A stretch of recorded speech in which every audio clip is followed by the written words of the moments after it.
یہ باب بھی یہی ہے کہ نبی کریم علیہ الصلوۃ والسلام کا فرمانا کہ میرے بعد کفر کی طرف نہ لوٹ جانا کہ ایک دوسرے کی گردنیں اڑانے لگو۔ حدیث میں بھی ہوئی ہے کہ نبی کریم علیہ السلام نے حضرت جریر کہتے ہیں کہ مجھے نبی کریم علیہ السلام نے حجۃ الوداع میں فرمایا کہ لوگوں کو چپ کرواؤ کہ یہ میری بات کو غور سے سنیں۔ پھر جب لوگ چپ کر گئے تو فرمایا میرے بعد کفر کی طرف نہ لوٹ جانا کہ یضرب بعضکم رقاب بعض۔ تو معلوم ہوا کہ مسلمانوں کا ایک دوسرے کو مارنا یہ عمل یہ کفریہ عمل ہے، نہیں ہونا چاہیے۔ جی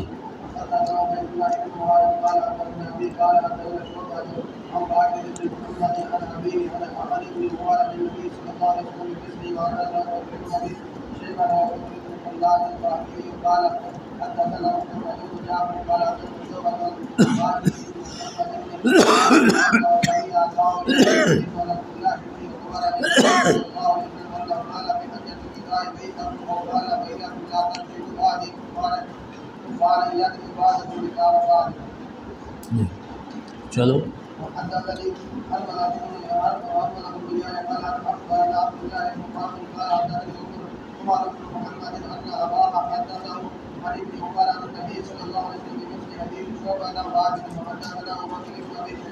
یہ اب نیا باب ہے کہ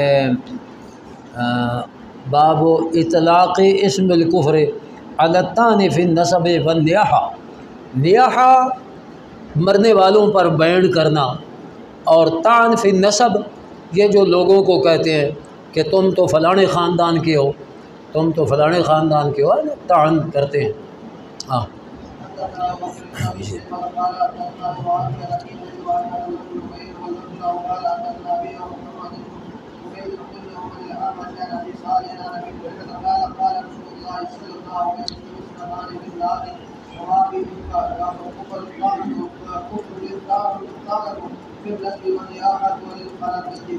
نبی کریم ابو ہریرہ فرماتے ہیں کہ رسول اللہ علیہ السلام نے فرمایا کہ دو چیزیں لوگوں میں ایسی ہیں کہ جو کفریہ باتیں ہیں۔ وہ کیا؟ الطعن فی النسب، کہ کسی کے خاندان میں طعن کرنا کہ تم تو فلانے خاندان والے ہو، تم تو فلانے خاندان، یہ کفریہ بات ہے، ہاں یعنی کافروں کا طریقہ ہے۔ اور النیاحہ علی المیت، مرنے والوں پر بین کرنا، یہ بھی کفریہ کام ہے۔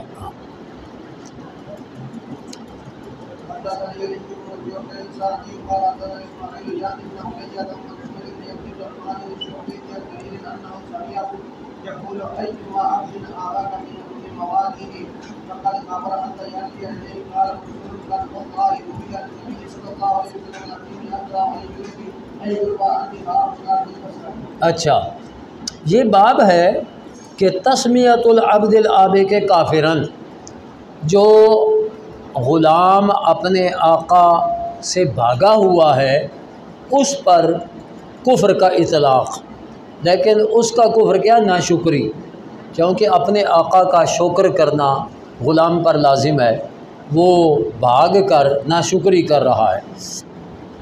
تو جریر کہتے ہیں کہ انہوں نے انہ سامع یقول ایما عبد،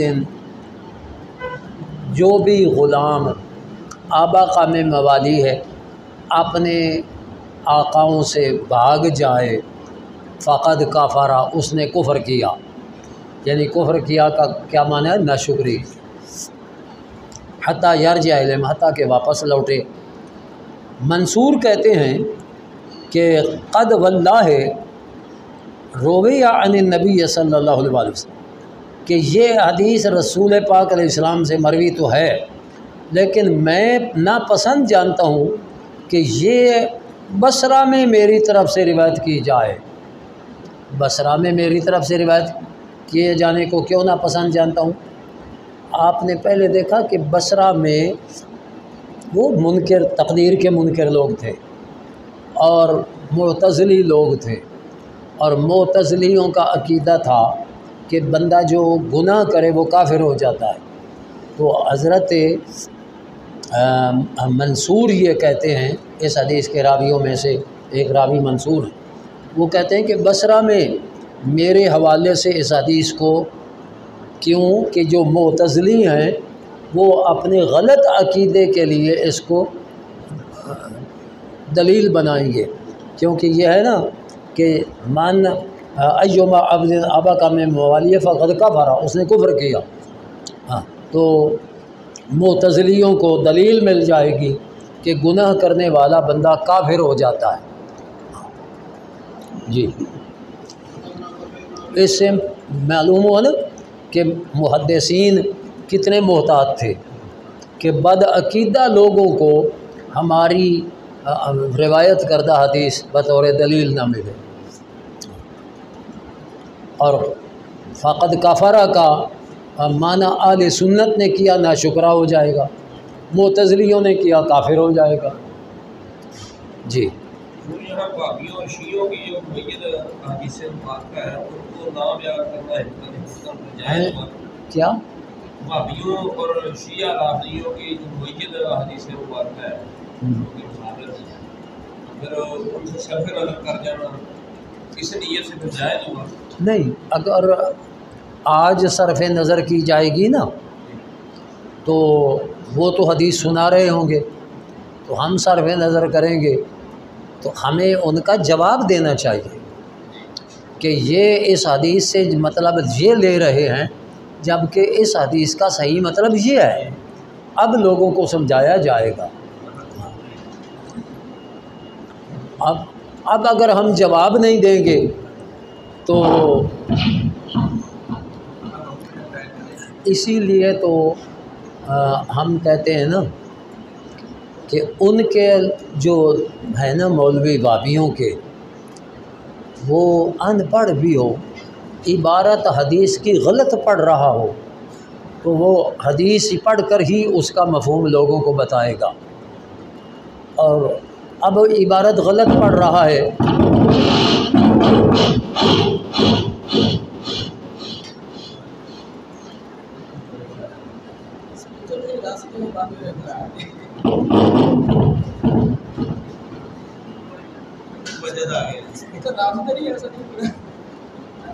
اچھا، اب وہ اگر عبارت غلط پڑھ رہا ہے، عوام کو پتہ ہے کہ یہ غلط پڑھ رہا ہے، عوام تو یہی کہیں گے نا حدیث پڑھ رہا ہے۔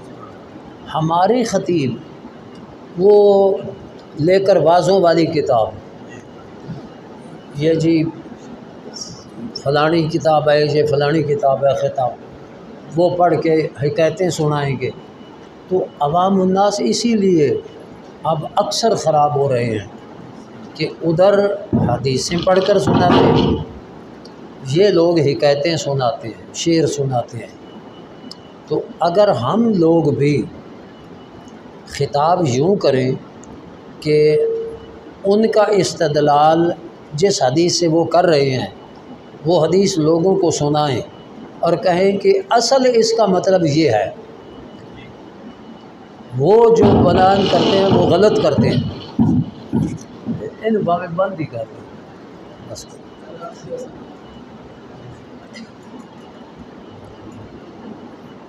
ہمارے ہاں کل شریف کا ختم ہو نا، کل کا ختم ہو، کوئی عالم آیا ہوا ہو تو نعت خوانی چلتی رہے گی۔ نعت خوانی جب وقت ختم ہو گیا، اب جی فلاں صاحب خطاب فرماتے ہیں، تو لوگ تنگ آئے بیٹھے ہوتے ہیں، وہ کیا خطاب کرے گا؟ تو اگر نعت پڑھنی بھی تھی تو صرف ایک نعت شریف کے 2 شعر پڑھ لیتے، مختصر تلاوت ہو جاتی۔ زیادہ وقت تقریر پر ہوتا، اور تقریر کرنے والا کوئی وہ عالم ہوتا جو ان کے اعتراضات کے جوابات دیتا، لیکن ہمارے ہاں یہ نہیں ہو رہا۔ اور ہماری مجلسیں وہ، حالانکہ یہ بڑا موقع ہے کہ کل کے ختم پر کئی ان کے لوگ بھی آئے ہوتے ہیں، اگر ہماری اچھی تقریر ہو جائے تو کم از کم ان کے کانوں میں تو پڑ گئی نا، ہمارا پیغام تو چلا گیا ان تک، لیکن نہیں ہو رہا۔ یہ جو ہماری نعت خوانی کا سلسلہ لمبا ہے، پھر نعت خوانی میں وہ شعر پڑھے جا رہے ہیں کہ جو ہمارے عقیدے والے نہیں ہیں، تو ایسے اشعار آج کل شاعر آ رہے ہیں۔ تو اس طرح ہماری پھر اگر کوئی جلسہ ہے تو فلانے مولوی کو بلاؤ، اس کے نام پر مجمع اکٹھا ہوتا ہے۔ اگر کوئی ایسا خطیب آپ نے بلا لیا جس نے صرف شعر پڑھے اور وہ شعر سننے والا مجمع آپ نے اکٹھا کر لیا تو فائدہ کیا ہوا؟ اگر کسی عالم کو بلاتے، سمجھدار لوگ آ کر اس کی بات سنتے تو پھر مسلک کا فائدہ ہوتا۔ اللہ تعالیٰ مہربانی فرمائے۔ بہرحال بڑا نقصان آج کل ہو رہا ہے، ہمارا پیغام لوگوں تک نہیں پہنچ رہا۔ جی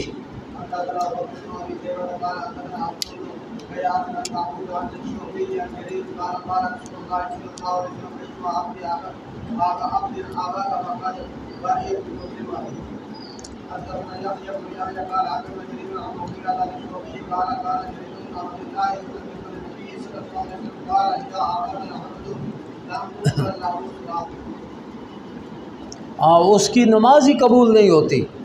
یہ دیکھیے نا، کیوں کہ اپنے آقا کی خدمت اس کے لیے لازم تھی، وہ بھاگ گیا، اب بھاگ گیا تو اللہ تعالیٰ اس کی نماز ہی قبول نہیں فرما رہا۔ جی یہ اس طرح کی احادیث سے لوگوں کو روکا جا رہا ہے تاکہ کوئی غلام اپنے آقا سے بھاگے نہیں بلکہ آقا کی خدمت کریں۔ اور آقاؤں کو یہ حکم ہے کہ تھوڑی سی بات پر بھی اپنے غلام کو آزاد کر دیں، اس کا ثواب کتنا بڑا ہے۔ جی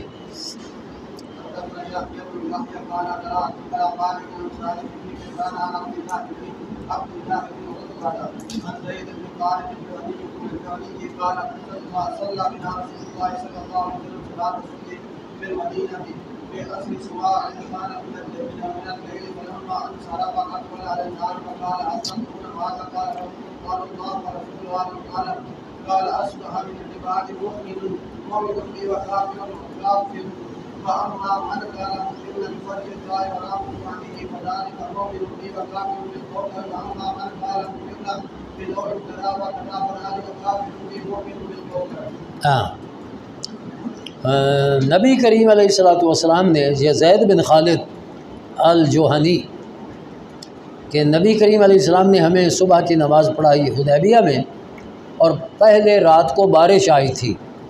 رات کو جب آپ صبح کی نماز پڑھ کر فارغ ہوئے تو آپ مقتدیوں کی طرف رخ کر کے تشریف فرما ہوئے، فرمایا جانتے ہو تمہارے رب نے کیا فرمایا؟ تو صحابہ نے کیا کہا؟ اللہ و رسولہ، یہ ہے صحابہ کا عقیدہ کہ اللہ و رسول عالم۔ فرمایا کہ اللہ تعالیٰ نے فرمایا کہ صبح کی میرے بندوں میں سے کچھ نے مجھ پر ایمان لاتے ہوئے اور کچھ نے کفر کرتے ہوئے، فاما من قال، جس نے کہا کہ یہ ہمیں بارش دی گئی ہے اللہ کے فضل سے اور اللہ کی رحمت سے، تو وہ تو ایمان والے ہیں اور وہ ستاروں وغیرہ کا انکار کرنے والے ہیں۔ اور جس نے کہا کہ مطرنا بنوع قضا بقضا، کہ یہ ہمیں بارش فلاں فلاں ستارے نے دی ہے، کیونکہ کچھ لوگ ستاروں کے پجاری بھی تھے نا، فلانا ستارہ بارش دینے والا ہے، فلانا ستارہ یہ دینے والا ہے، تو فضالے کا کافر بھی وہ میرا انکار کرنے والے ہیں اور ستاروں پر ایمان لانے والے ہیں۔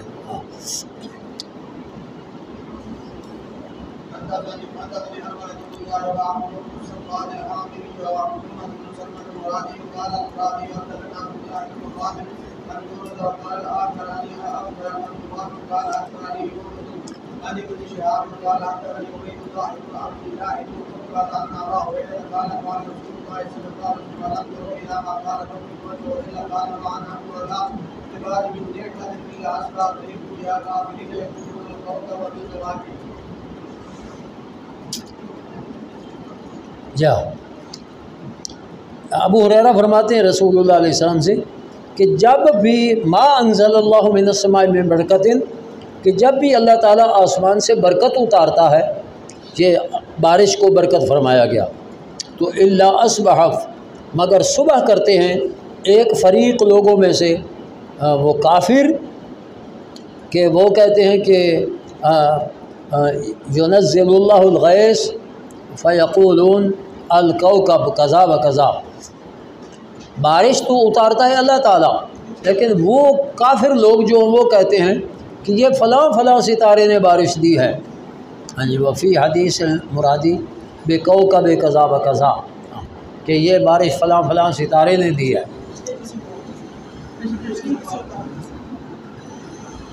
کیا؟ اچھا، وہ بھی یہی ہے، الم تروا الی ما قال ربکم عز وجل، یعنی رسول اللہ علیہ السلام نے فرمایا کیا تم نے دیکھا نہیں تمہارے رب کریم نے کیا فرمایا؟ تو اللہ نے فرمایا ما انعمت علی عبادی من نعمت، کہ میں نے اپنے بندوں پر نعمت نہیں فرمائی مگر صبح کی ایک فریق نے کفر کی حالت میں، جو کہتے ہیں الکوکب و بالکوکب، کہ یہ بارش فلاں ستارے نے دی ہے یا یہ بارش فلاں ستارے سے آئی ہے۔ جی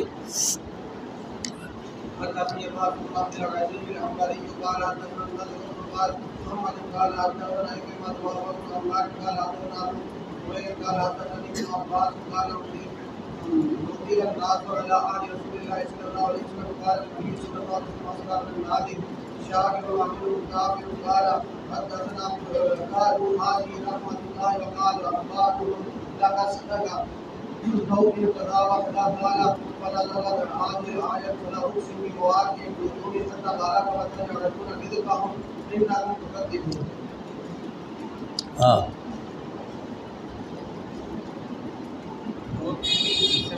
سوال ہے ہاں جی،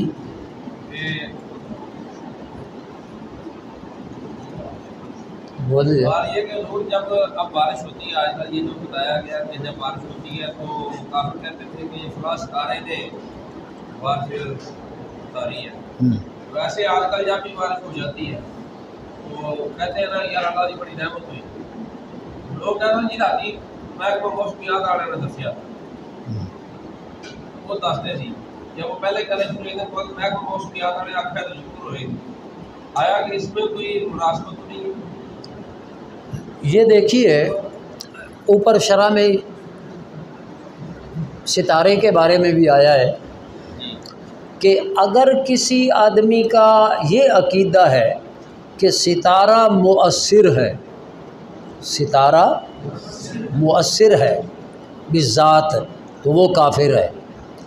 اگر وہ کہے کہ مؤثر بذات تو اللہ تعالیٰ ہے، بارش دینے والا تو اللہ تعالیٰ ہے، ستارہ صرف علامت ہے، ستارہ کہ فلاں ستارہ آتا ہے تو بارش آ جاتی ہے، یعنی یہ ستارہ بارش کی علامت ہے، تو وہ کافر نہیں ہوگا، گناہ گار بھی نہیں ہوگا، کیونکہ اس نے مؤثر بذات اللہ تعالیٰ کو کہا، وہ اللہ پر ایمان لانے والا۔ جو ستارے کو مؤثر بذات مانے گا وہ مشرک اور کافر ہو جائے گا۔ تو محکمہ موسمیات والے، ان کا کئی بار خبر غلط بھی ہو جاتی ہے، کئی بار کچھ صحیح بھی ہو جاتی ہے، تو یہ یہ عقیدہ رکھنا چاہیے کہ اللہ تعالیٰ کبھی اپنے بعض چیزوں پر اپنے بندے کو مطلع فرما دیتا اور کبھی ضروری نہیں کہ بندہ جو اپنے اسباب اور وسائل سے اس نے جس علم پہ پہنچا ہے تو اس نے حقیقتاً اللہ کی علم کو پا لیا ہو. تو عقیدہ یہی ہونا چاہیے کہ جو کچھ کسی کو علم دینے والا ہے وہ بھی اللہ تعالیٰ ہے اور جو کرنے والا ہے وہ بھی اللہ تعالیٰ ہے. مؤثر بذات اللہ تعالیٰ کی ذات ہے. محکمہ موسمیات والوں کی خبر غلط بھی ہو سکتی ہے، صحیح بھی ہو سکتی ہے، اور یہ اسباب و وسائل جن سے ان کو علم ہے ان اسباب و وسائل کو پیدا فرمانے والا بھی اللہ تعالیٰ ہے. جب یہ عقیدہ ہوگا تو یہی مسلمانوں کا عقیدہ. جی میرا بھی ایک سوال تھا کہ اس حدیث بات سے یہ معلوم ہو رہا ہے کہ بارش اللہ تعالیٰ کی نعمت ہے. جب اللہ تعالیٰ کی نعمت کی نسبت غیر اللہ کی طرف کریں گے تو شرک ہوگا. تو یہ جو لوگ کہہ دیتے ہیں، اعتراض کیا جاتا ہے کہ بیٹا اولاد اللہ تعالیٰ کی نعمت ہے، کہتے ہیں کہ مجھے بیٹا میرے پیر صاحب نے دیا ہے، کیا وہ شرک نہیں آئے گا؟ کیا جواب دیجیے؟ یہ تو پہلے کئی بار بات ہو چکی ہے. وہ نسبت الی سبب ہے، پیچھے گزرا نہیں ہے کہ نسبت الی سبب وہ کفر نہیں ہے. انبت الربیع البقلہ معنی میں آپ نے پڑھ چکے ہوں گے، اگر کوئی کتاب معنی کی آپ نے پڑھی ہے تو انبت الربیع البقلہ، اگر وہ کہے کہ یہ سبزہ بارش نے اگایا تو وہ کافر ہے، اور اگر کہے کہ بارش اللہ تعالیٰ نے دی اور سبزہ اللہ تعالیٰ کے حکم سے اور یہ بارش اس کا سبب بنی تو وہ مومن ہے. یہ تو پہلے ہو چکا ہے. آپ بار بار ہی یہی سوال کرتے جائیں گے تو پھر پڑھیں گے کیسے؟ جی تو نسبت الی سبب بھی جائز ہے، قرآن پاک میں ہے. انبتت سبع سنابل، انبتت، تو یہ انبتت میں انبات کی نسبت کس کی طرف ہو رہی ہے؟ ہاں بارش کی طرف ہو رہی ہے. جی چلو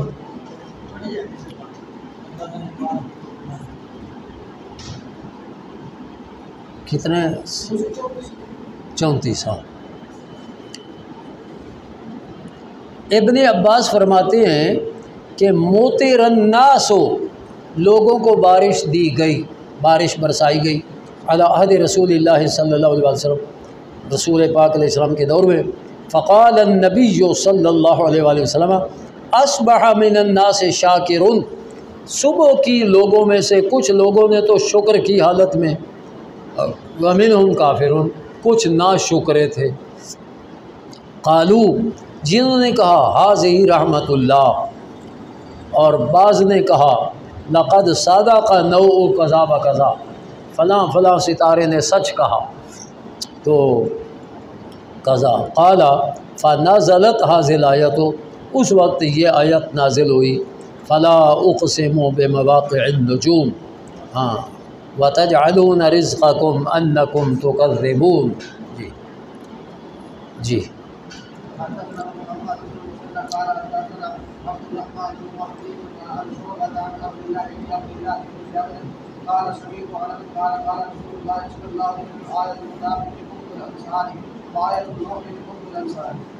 ہاں جی. اس باب میں ہے کہ انصار کی محبت اور علی المرتضیٰ رضی اللہ عنہ کی محبت یہ ایمان سے ہے، اور انصار کا بغض اور علی المرتضیٰ کا بغض یہ منافقت کی علامت ہے. جی جی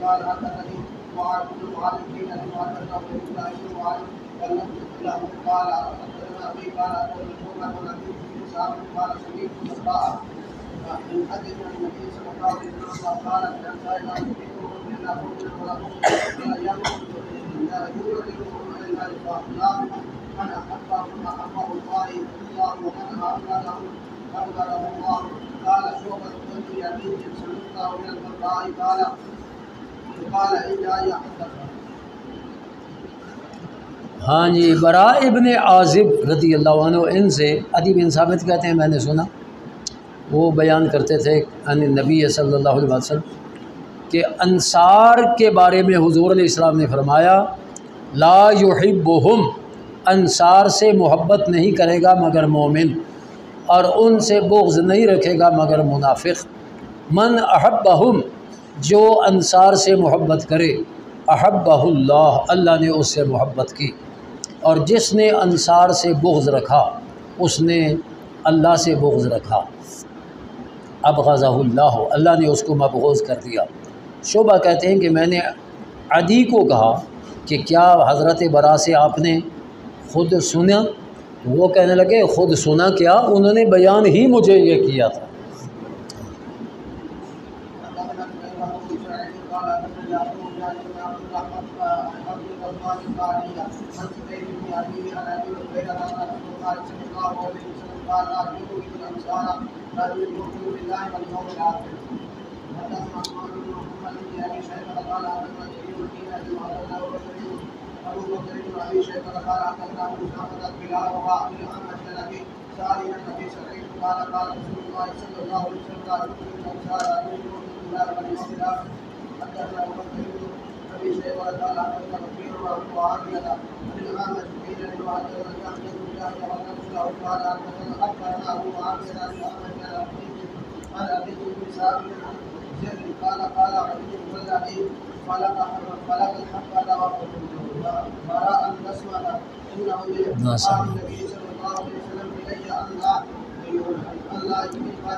جی، عدی بن ثابت کہتے ہیں عن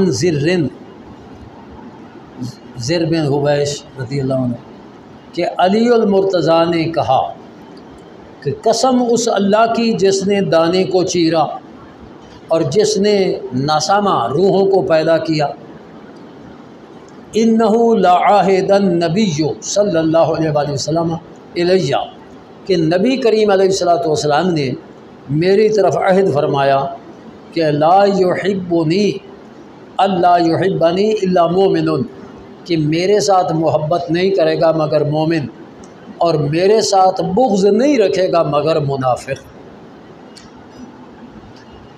اب رافضی لوگ ہمیں کہتے ہیں کہ ان کو علی المرتضیٰ سے بغض ہے، ہمارے بارے میں رافضی یہ کہتے ہیں، نعوذ باللہ من ذالک۔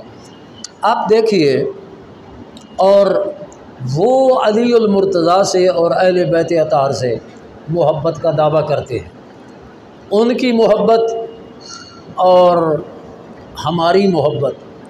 عیسائیوں کا دعویٰ ہے کہ وہ حضرت سیدہ مریم سے محبت کرتے ہیں، اور ہمارے بارے میں عیسائیوں کا یہ عقیدہ ہے کہ وہ یہ حضرت مریم کے اور عیسیٰ علیہ السلام کے ساتھ محبت نہیں کرتے۔ عیسائیوں کی محبت کیا ہے کہ عیسیٰ علیہ السلام اللہ کا بیٹا ہے، اور حضرت مریم وہ اللہ کی نعوذ باللہ بیوی ہیں یا جیسے بھی وہ۔ تو اگر یہ کوئی نہ سمجھے گا تو پھر وہ عیسیٰ علیہ السلام سے اور حضرت مریم سے بغض رکھنے والا ہوا، اور جو ان کو اللہ کا بیٹا کہے، ان کو اللہ کا شریک کہے، وہ محب ہے۔ بعینہ ہی اسی طرح کی محبت اہل بیت سے رافضیوں کو ہے، جبکہ حقیقی محبت ان کے ساتھ الحمدللہ وہ اہل سنت و جماعت کو ہے۔ ہماری ہی بزرگوں نے یہ کہا نا کہ اہل سنت کا ہے بیڑا پار، اصحاب حضور نجم ہے اور ناؤ ہے عطرت رسول اللہ۔ یعنی رافضی یہ کہتے ہیں کہ اگر تینوں صحابہ کو صحابی مانو گے خلفائے راشدین کو تو تم علی المرتضیٰ کے ساتھ بغض رکھنے والے ہو، اگر تینوں صحابہ کے انکار کرو خلافت کا تو پھر علی المرتضیٰ کے محب بن سکتے ہو۔ تو یہ محبت علی المرتضیٰ کی محبت کے دعوے میں رافضی جھوٹے ہیں، ایسی محبت کا حکم نہیں ہے۔ اور سیدنا علی المرتضیٰ رضی اللہ عنہ ہم ان سے بھی محبت کرتے ہیں، حضور کے سارے صحابہ سے محبت کرتے ہیں۔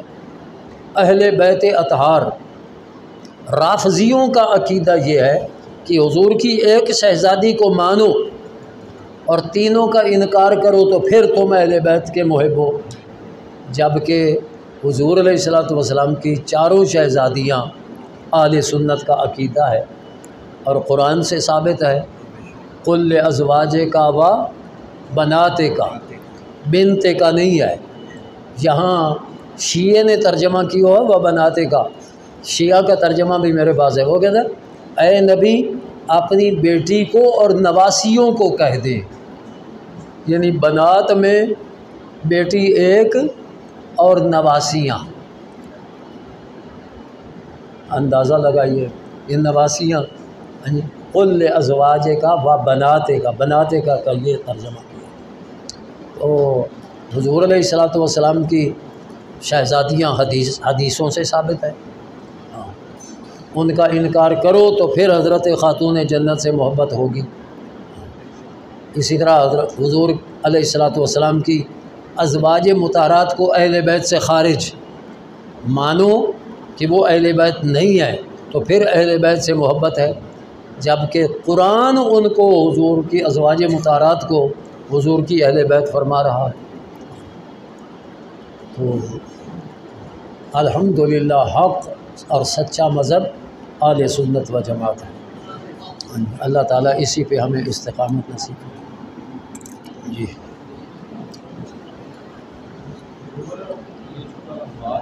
جی یہاں جو آیت نفاق آئی ہے پورے انصار، ہیں آیت نفاق